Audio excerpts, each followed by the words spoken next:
pengurus ranting Nahdlatul Ulama Kelurahan Kalibata.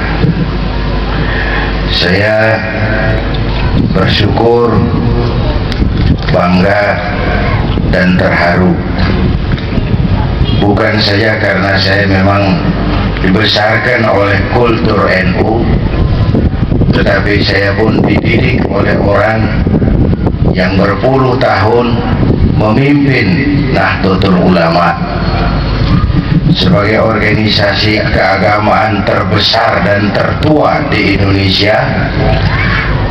Nahdlatul Ulama punya sejarah panjang.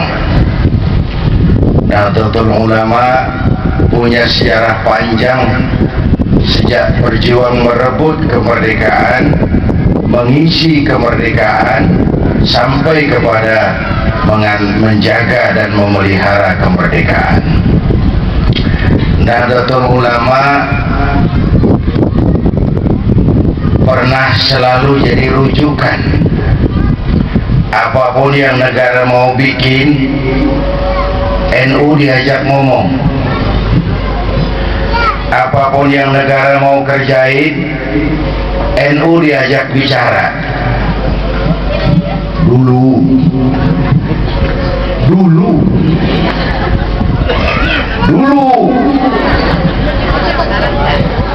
negara mau bikin kabinet menteri, NU diajak ngomong.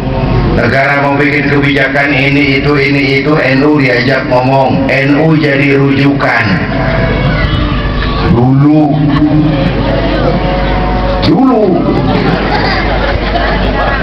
dan NU-nya siap waktu itu.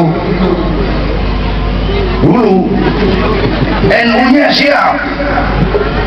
Mau bicara soal kebudayaan, NU punya les bumi. Bicara soal buruh, NU punya sarbu musi. Bicara pendidikan, NU punya ma'arif. Bicara politik, NU gudangnya.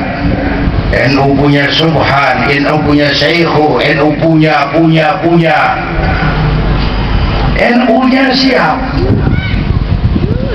Bapak Ibu hadirin yang saya hormati, dulu orang ramai-ramai ngidupin NU.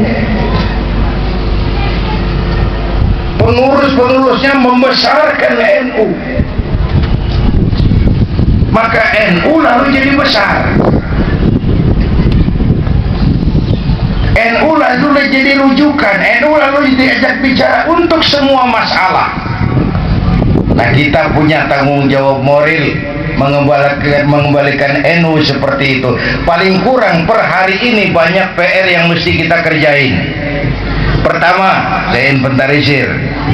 Ini sekarang nih zaman infotainment, zaman entertain.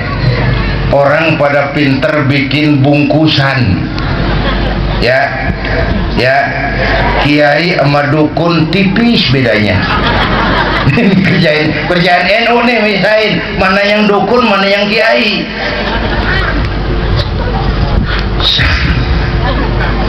Ini sekarang bu, banyak minyak babi cap onta. Ini saya kemukakan istilah guru saya di Pak Idam nih. Sekarang banyak minyak babi cap onta. Kita terpedaya, kita terpesona, kita terpukau lantaran mereknya cap onta, padahal isinya minyak.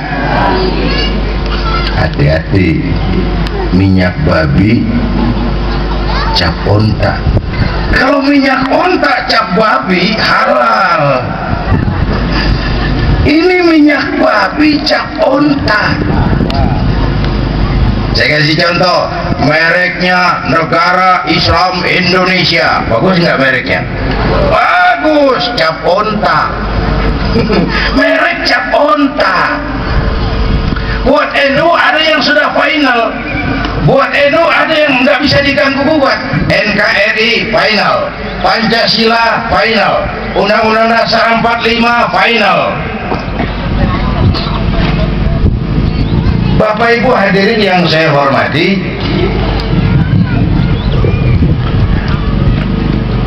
Sementara itu kata saya nih, tempo hari di Tibuan, ibu-ibu masih ingat kali, penyakit kronis bangsa kita yang akut sekarang ini 3: kudis, kurap, kutil. Kudis, kurap, kutil. Sumber penyakitnya satu, kuman. Kudis, kurap, kutil. Sumbernya kuman. Kudis, kurang disiplin. Kita ini kok tiba-tiba jadi bangsa yang rendah disiplinnya. Rendah. Padahal Indonesia kita ini merdekakan dengan keringat, air mata, darah, dan nyawa. Iya. Malaysia merdeka, rada dikasih Inggris, nggak tapi keringetan dia. Singapura merdeka, mutlak dikasih Inggris. Indonesia merdeka, keringat, air mata, darah, dan nyawa. Bangsa yang merdeka seperti ini mestinya akan disiplinnya tinggi, tahan banting, tidak cengeng. Kenapa? Merdekanya dengan keringat, air mata, darah, dan nyawa. Mestinya punya disiplin tinggi. Nyatanya disiplin kita rendah di semua bidang per hari ini. Coba analisa ekonomi tahun 2011 sekarang ya, akhir, Indonesia akan jadi pengimpor beras terbesar nomor 4 di dunia. Kita beli beras dari luar buat kebutuhan kita di dalam, nomor 4 terbesar. Kok bisa? Bisa. Kan kita banyak punya sawah dulu. Sekarang kita terserang penyakit kudis, kurang disiplin. Sawah yang subur ditanemin gedong, sawahnya pindah ke lahan gambut di Kalimantan Tengah. Di Jawa sawah habis, di Kalimantan sawah gagal. Beli beras ke Vietnam, negeri sekepel. Kudis, kurang disiplin. Satu contoh, korupsi rada susah diselesaikan. Kenapa? Pejabat kita dua penyakitnya. Pertama penyakitnya tuh disiplinnya takut atasan, kagak takut sama Tuhan. Yang kedua nih, yang brengsek nih, banyak kasus hukum diselesaikan secara politik. Lah urusannya jadi nguak kayak lagu Bengawan Solo. Tahu lagu Bengawan Solo? Air mengalir sampai jauh, akhirnya ke laut. Kalau udah ke laut udah ada kanyut, siapa yang mengurusin? Ya, banyak kasus-kasus besar yang akhirnya ke laut. Gara-gara aspek hukum diselesaikan secara politik, timbul kudis, nggak lagi disiplin, ke laut akhirnya. Senturi, ke laut. Gayus bakal nanti di Gayus nih, ke laut.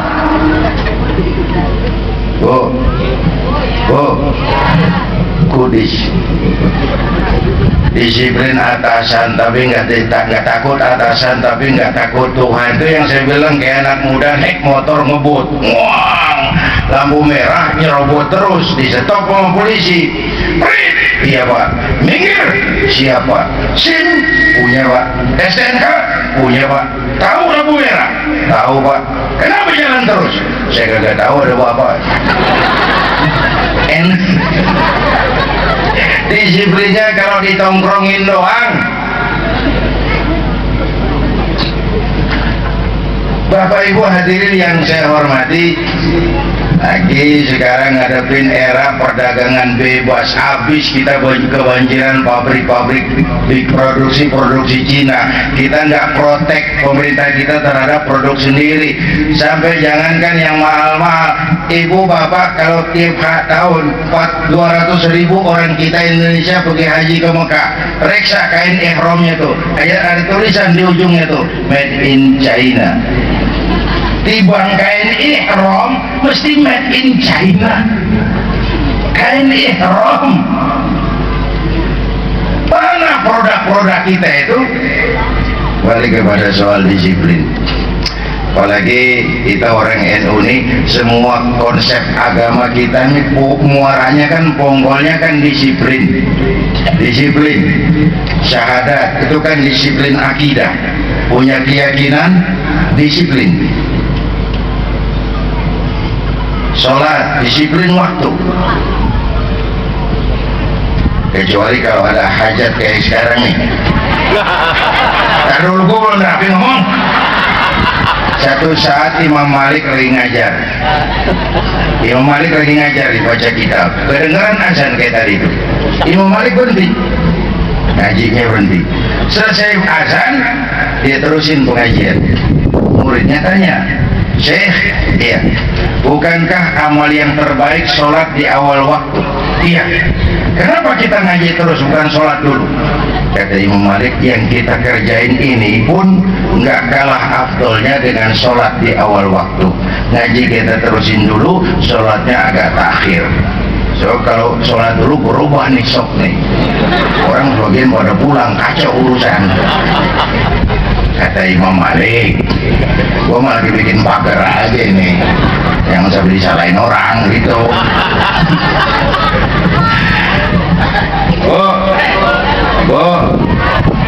Disiplin. Puasa Ramadan itu kan sebenarnya intinya tuh disiplin makan minum puasa Ramadan. Yang halal aja kalau belum waktunya nih jangan. Itu kan disiplin tuh Ramadan. Tempe halal, tapi kan habis maghrib. Tahu halal habis maghrib. Biar halal kalau belum waktunya jangan. Itu yang disiplin Ramadan itu. Air kelapa halal habis maghrib. Bini sendiri halal habis raweh, habis maghrib nafsu amat sih. Tulis. Yang kedua, penyakit kita itu kurang rapi.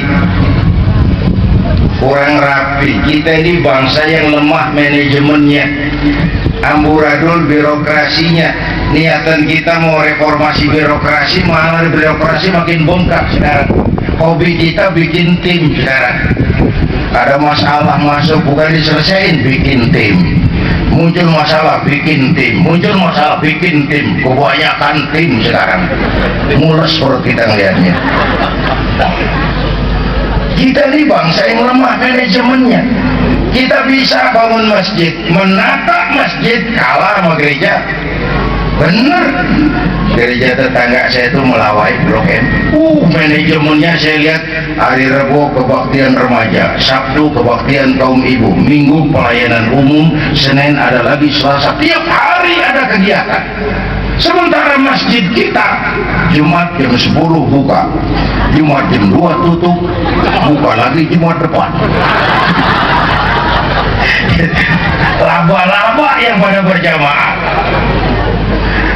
Saya pernah ngobrol sama salah seorang suriah kita. Dulu saya bilang konsep lama itu kan Quran mengajarkan bagaimana kita masyarakat memakmurkan masjid. Bisa nggak sedikit polanya diubah? Bagaimana masjid bisa ikut memakmurkan masyarakat dengan kegiatan ekonomi? Nggak usah ekonomi gede-gedean lah, ekonomi yang applied, yang terpakai. Kalau masyarakat sekitarnya sudah makmur, praktis dia bakal makmurin masjid. Lalu bagaimana masjid mau makmur, dia masih susah makan? Ada konsep terpadu antara memakmurkan masjid. Kita bisa bangun rumah sakit Islam, bersaing kalah sama Omni, kalah sama rumah sakit Kristen. Berapa banyak rumah sakit Islam akhirnya jadi rumah Islam sakit. Bener. Berapa banyak madrasah-madrasah kita nasibnya la yamutu wa la yahya, tidak bermutu karena kurang biaya. Rumahan enak-enakan aja dah. Lemah manajemen. Yang ketiga, penyakit kita kutil. Ini yang lagi rame nih, kurang teliti, cepat heran, gampang kagum. Indonesia ini kan pasar bagus nih. Saya heran di Indonesia ini apa aja laku. Coba lihat ya, asal ada nabi baru ada aja yang ikut, itu saya heran banget. Asal ada aliran aneh ada aja yang masuk. Ini pasar bagus nih, apa aja laku. Coba lihat, sama nabi palsu udah berapa kali kita dikibulin. Mulai dari Ahmad Musodik, masih ingat nggak? Al-Qiyadah, Masya Allah, pelatih badminton jadi nabi. Dapat wahyu di Bogor. Kan biasanya di Bogor orang dapat alas, dapat wahyu yang bukan aja. Tapi ada aja yang ikut itu, cakep-cakep, jaket kulit, pakai dasi, dilantik, dibayar. Ditangkap 4 tahun dihukum. Habis gitu Rancai Kek Bandung, namanya Sayuti, Kang Cukur, aku dapat wahyu jadi nabi lagi, 2 tahun dihukum. Habis gitu Ustadz Roy Malang, Jawa Timur, bukan Ustadz sebenarnya dia, petinju masuk Islam, ngutak-ngutik Quran kagak pakai guru. Dia bilang cuma yang boleh pakai bahasa masing-masing, yang penting Tuhan ngerti. Rame masjid. Tangkap 2 tahun di penjara. Habis gitu yang sebulan lalu bebas tuh, Lia Edan ngaku Jibril, ditangkap sama Nabi. Ngaku Jibril, ditangkap sama polisi. Ya gua pengen ngetes doang, lu dengerin gak? Gitu ngomong mulu sih lo. Lia Edan ngaku Jibril, ditangkap sama polisi, dihukum 2 tahun. Ya polisi kita emang hebat, bukan cuma teroris, Jibril ditangkap. Di mana ada polisi berani nangkap Jibril?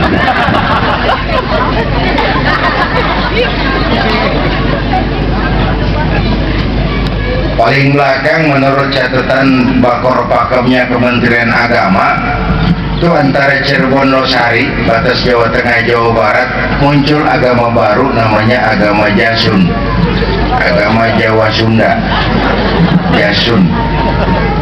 Yang jadi nabi Tugimin jadi nabi. Saya bilang ini mah jangan jadi nabi, ini jadi kiai juga orang, tapi angker romanya ilmu karom bapak kiai Tugimin. Enteng banget. Yang susah selawatnya daripada, kalau kita kan enak ya Habibi ya Muhammad, asyik. Coba ganti sama yang barusan, agak enak ya Habibi ya Tugimin, kagak enak-enaknya udah. Nah ini masyarakat kita emang lagi kutil Pak, kurang teliti, cepet heran, gampang kagum. Orang pandai bikin entertain, pada pinter bikin bungkusan. Tadi saya bilang kiai sama dukun tipis bedanya. Pemburu hantu pada pakai sorban, ntar kiai gue suruh pakai helm, biarin. Atribut aja udah kacau, atribut aja udah kacau sekarang. Orang pada jago entertain, pada pinter bikin bungkusan, maka terjadi pembiasan nilai-nilai dakwah. Bapak Ibu hadirin yang saya hormati, dalam konteks situasi itulah maka Nahdlatul Ulama harus ditampil jadi filter buat umat, jadi filter. NU memang tidak pada posisi membubarkan Ahmadiyah, tapi NU sangat bisa mendorong pemerintah untuk membubarkan Ahmadiyah. Jelas itu. Jelas. Soal bubarkan Ahmadiyah memang bukan porsinya NU, tapi NU sangat penting mendorong pemerintah membubarkan Ahmadiyah. Karena apa? Kita berkeyakinan itu bukan soal kebebasan, itu penodaan terhadap agama. Kalau kebebasan sih kita nggak usah diajarin deh. Kita nggak ngamuk orang Kristen bilang Tuhan 3, Tuhan Anak, Tuhan Bapa, Ruhul Kudus, silahkan. Itu babnya lakum dinukum, itulah kebebasan. Kita nggak ngomel orang Buddha bilang Tuhan 2, Tuhan besar Mahayana, Tuhan kecil Hinayana, silahkan. Mau Tuhan besar, Tuhan tanggung, silahkan, lakum dinukum. Tapi lain soalnya kalau ada orang ngaku Islam lalu percaya ada Nabi sesudah Nabi Muhammad, itu penodaan. Nggak ada kebebasan nginjak kaki orang. Nah, saya juga bisa ngomong, saya kan beli radio, saya setel di rumah saya sekenceng-kencengnya. Terus saya ngomong, radio gua, yang beli gua, pakai duit gua setel di kamar gua sekenceng-kencengnya, nggak ada urusan sama orang lain, kata saya. Tetangga saya kan boleh juga dong ngomong begitu. Kata tetangga saya, mata gua yang ngantuk gua tidur di kamar gua, ngapa suara radio lu nyampe kemari? Mana ada kebebasan tapi nginjak kaki orang? Nggak mungkin. Di sini NU harus tampil jadi filter, menjaga akidah umat. Ini kan sekarang kondisinya begini nih Bu, pakai cerita aja dan yang enakan cernanya dulu. Terjadi tabrakan di jalan, kencang banget, wah, korban jatuh belepotan darah, dikerubungin orang banyak.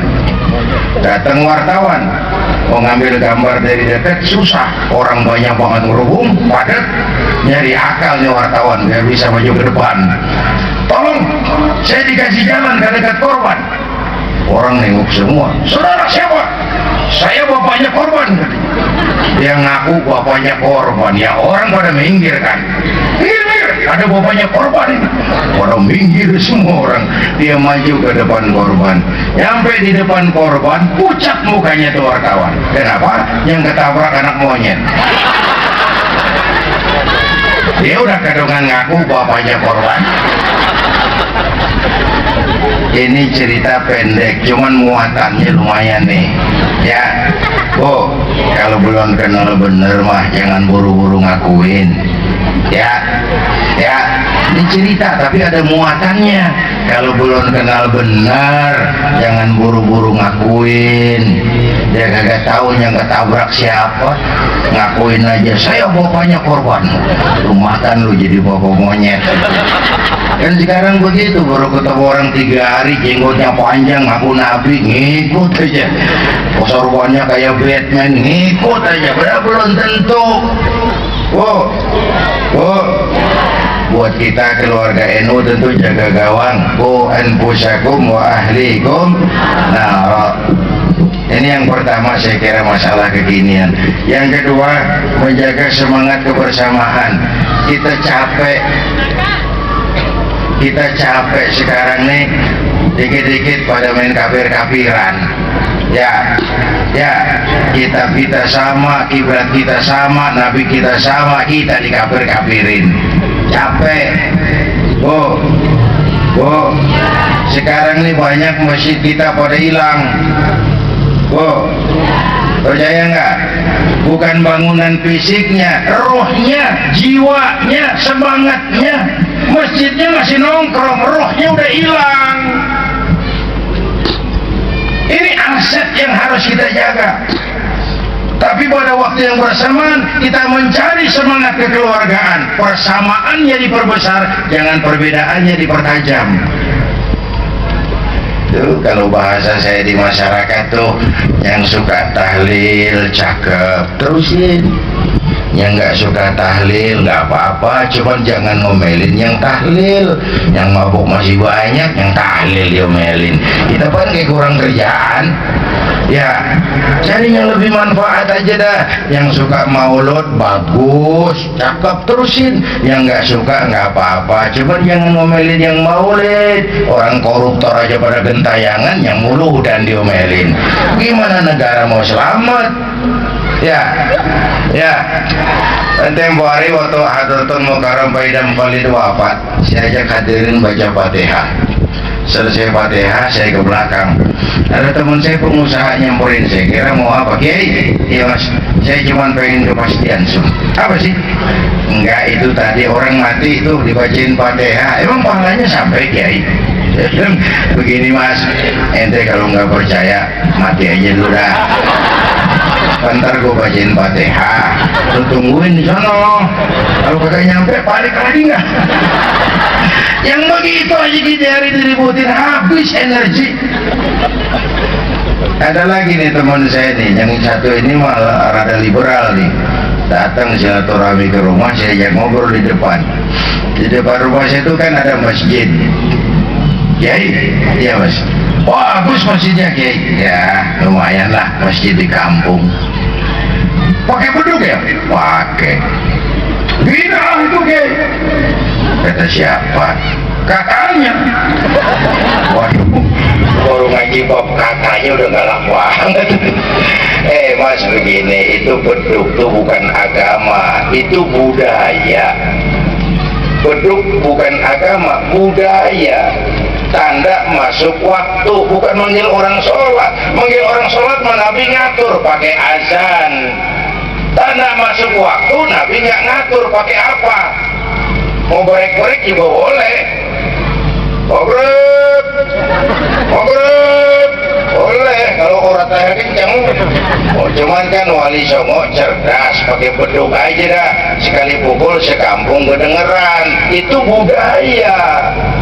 Kalau budaya dianggap bid'ah, miskin kita nggak punya apa-apa udah. Budaya beda dengan agama. Tuh motor. Agama tuh bukan motor, budaya bukan agama. Kalau dianggap agama, bid'ah juga tuh motor tuh. Jual, beliin onta, aman udah. Jadi Bapak Ibu hadirin yang saya hormati, cek sound satu.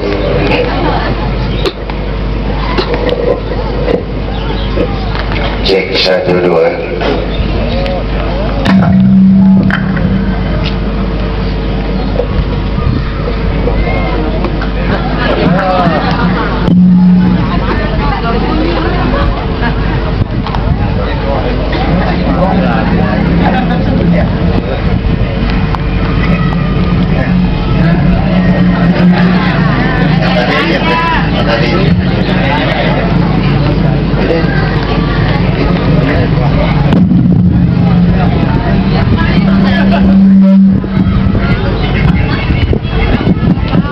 Cek 1.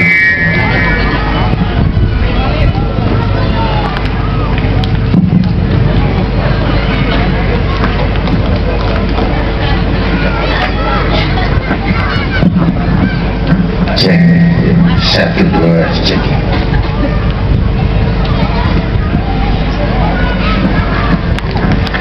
Cek 1. Cek 1 2. Ekonya dikurangin aja mas, agak menggema ini.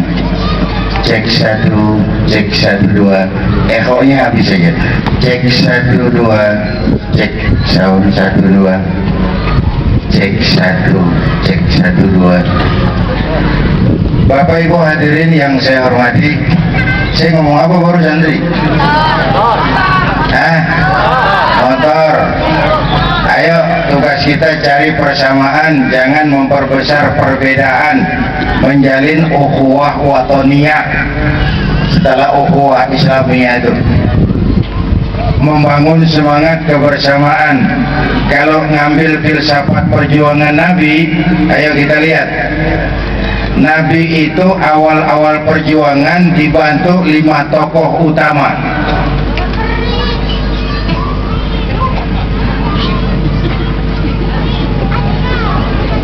Apaan urusan banyak saingan sini gue jadi ribet ngomong.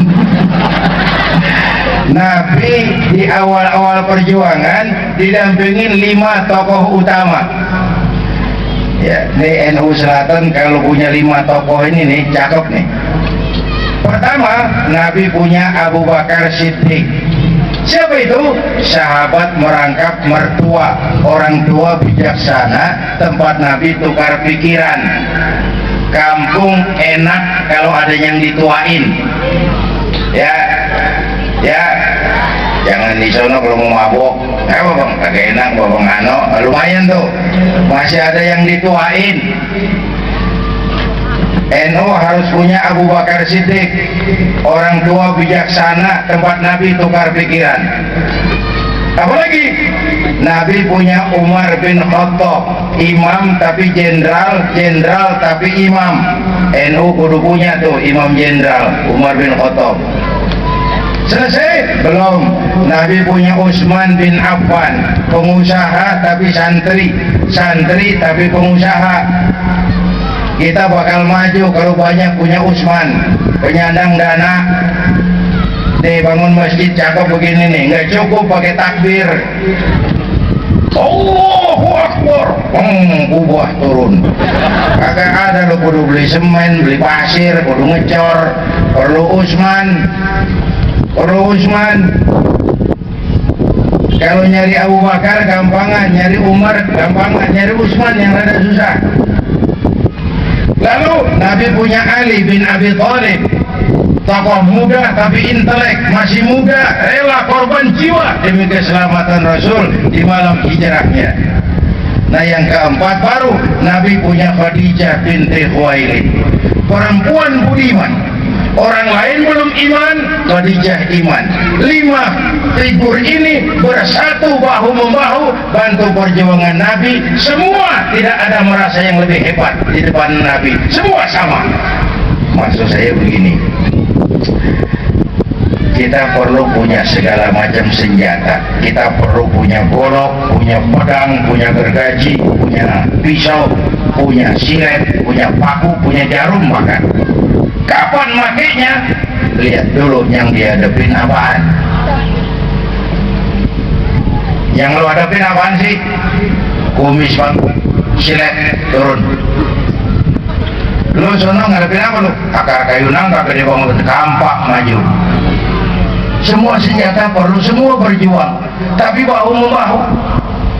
Ini kita kan sering emosi kelebihan. Yang dihadapin kumis, kampak diturunin. Bibir bongkar, urusan kagak rapi.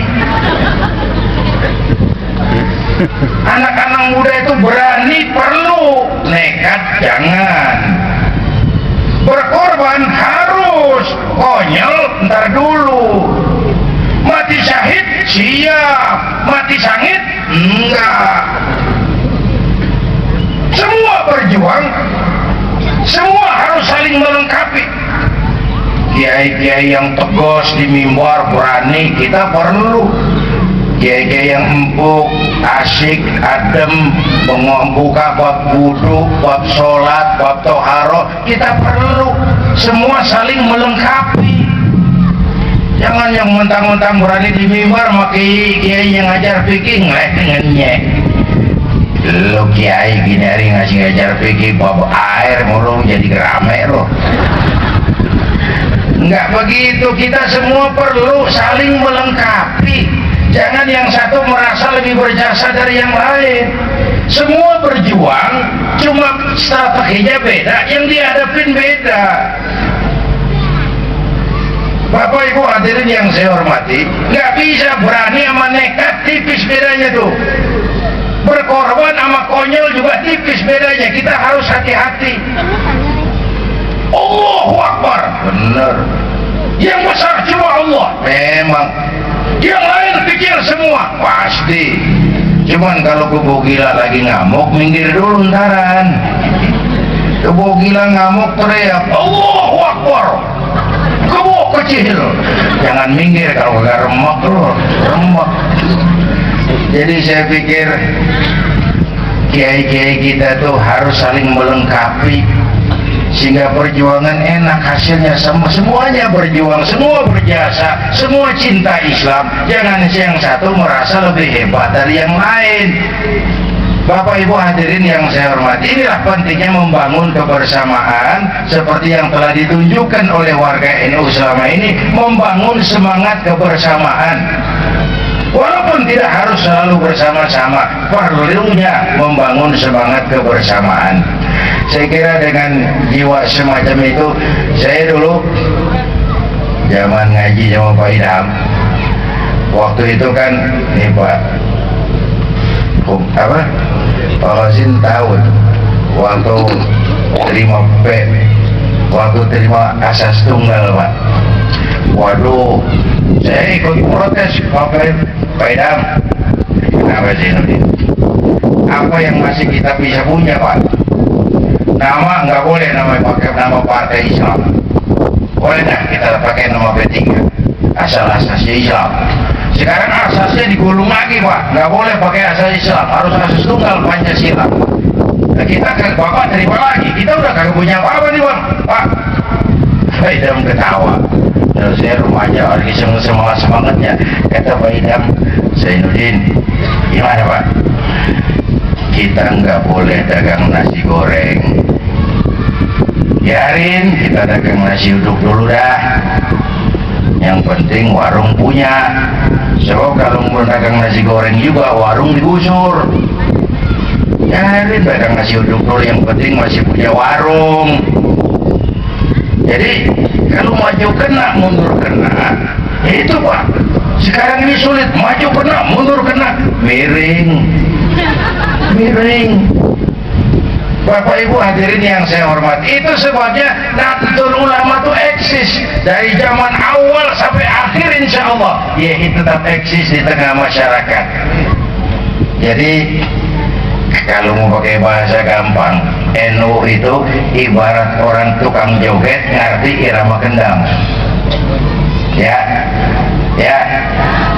ibarat tukang joget yang mana aja kudu ngerti irama kendang. Nah, kalau kendang kenceng jogetnya pelan kira nyambung. Tukang joget yang bagus ngerti irama kendang. Jangan tersenyum kepada orang buta, jangan berbisik kepada orang tuli, kagak nyambung. Orang buta diajak senyum, bagus maksudnya, cuman kan rada mubazir, nggak nyambung maksudnya gitu, nggak nyambung. Karena itu saya tidak berpanjang-panjang. Selamat kepada pengurus ranting yang dilantik hari ini. Selamat berjuang untuk Nahdlatul Ulama menjadi pemersatu umat dan bangsa, menjadi filter bagi umat kita. Semoga Allah memberikan pertolongannya kepada kita semua. Lebih kurang mohon maaf. Usikum wa iyaya bitaqwallah. Wassalamualaikum warahmatullahi wabarakatuh.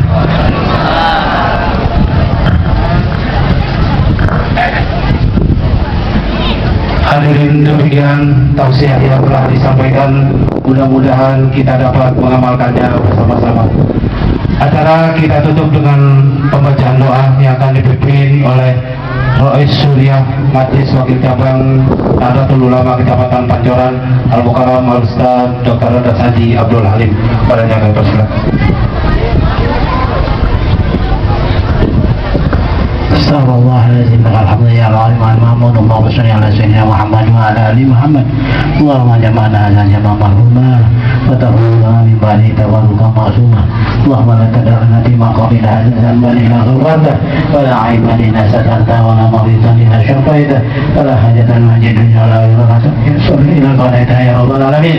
Rabbana taqabbal minna innaka antas samiul alim wa tub alaina innaka antat tawwabur rahim. Rabbana atina fid dunya hasanah wa fil akhirati hasanah benar, Rasulullah SAW ya Alhamdulillah ya alamin.